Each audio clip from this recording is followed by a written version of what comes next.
All right. Let's take a look over here. 8/8/2024. Starting off with the daily. So I was having a discussion yesterday with a buddy of mine, and we were talking about how you guys remember back in when China stopped buying gold and price dropped and we corrected the whole move. I think that whole thing is going to happen here again. We will correct this whole move. We started from up over here. Let's start from the daily. Daily's at support, no problem. 4-hour candles at support, no problem. See, we got the support right over here in the 4-hour time frame. Looks like this support has been respected. Yesterday we respected this here again. At the same time, we are creating a resistance on the 4-hour time frame. Let's take a look on the 1 hour. 1 hour is trying to push up. At this point, wow, look, there's 1, 2, 3, 4, 5, 6, 7 1-hour candles trying to push up. If you think we're aiming for the resistance at 2404, you're wrong. Aiming for 2400. Wow, this is a very that's a psychological number too. 2400. So that area is it's like 45 pips away now. Let's take a look on 30-minute time frame. 30-minute candle is moving up as well. Now, as the 30-minute candle is moving up, before we talk about that, we have to talk about the 1-hour time frame. As the 1-hour candles are moving up, we need to see what is the support they're moving up from, which is right down over here. Now we drop down to the 30-minute time frame. Now over here, we need to ask ourselves, what's the support the 30-minute candle is moving up from? And that support is right over here, right? We're moving up from here. How much have we moved up so far? We have moved up 52 pips. Now, if we have moved up 52 pips, there's a very, well, I'm not going to say there's a very high probability. We need to create a high, come down, create support, and then continue to push back up. So I think 2400 would be a very, very good target if we do continue to push up. At the same time, if we do break below, and I'm going to be very confident about this, if we do break below 2389, I think the volume coming in from pre-London to London Open, or maybe like, New York Open, we can continue to push down. So far, just waiting, retracement support form to move up, or even an impulse entry for price to move up. I think that's going to be better. Or if we can break below this area with volume, we can continue to push down. I mean, let's see what happens, right? Right now, there's nothing at this so far that I can see. Looking at pound yen, daily candles, daily. This is where we are on the daily time frames now.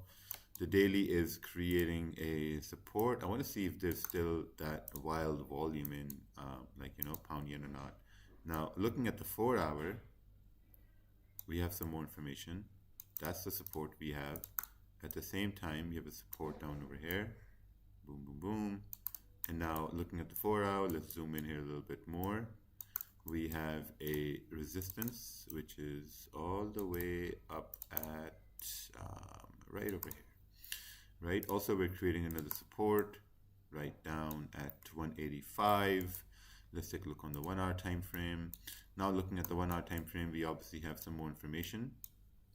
And based on this information, what we can see is that we did create a support. This 1-hour candle is 50 pips. Wow, man, pretty big candles now. Pound yen is a problem if it's a big candle or small candles. It doesn't matter.